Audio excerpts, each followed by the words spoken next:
अयस्क और खनिज, इन दोनों में क्या अंतर होता है? यानी ओर एंड मिनरल। जमीन से खोदा गया हर पत्थर जिसमें कोई धातु होती है वो खनिज या मिनरल कहलाता है। लेकिन जिन खनिज से धातु निकालना सस्ता और आसान होता है उसे हम अयस्क यानी ओर कहते हैं।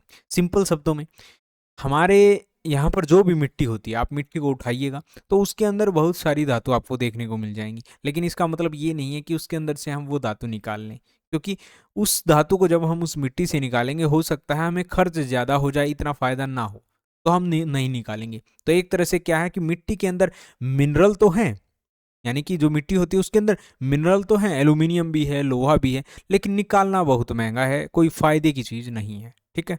लेकिन ओर का यहाँ पर मतलब होता है, जैसे बॉक्साइट है, इसमें एल्यूमिनियम होता है और इसको निकालना भी सस्ता पड़ता है, ज़्यादा मात्रा में निकलता है, तो ये क्या कहलाएगा? ये ओर कहलाएगा।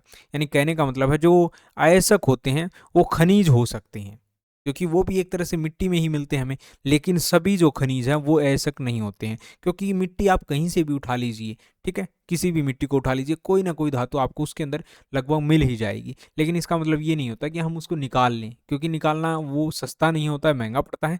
इसलिए जिस मिट्टी से, जिस भी चीज़ से हम, पत्थर से ये जो खनिज होते हैं इनको निकालते हैं और सस्ता पड़ता है, उसी को हम अयस्क या ओर कहते हैं।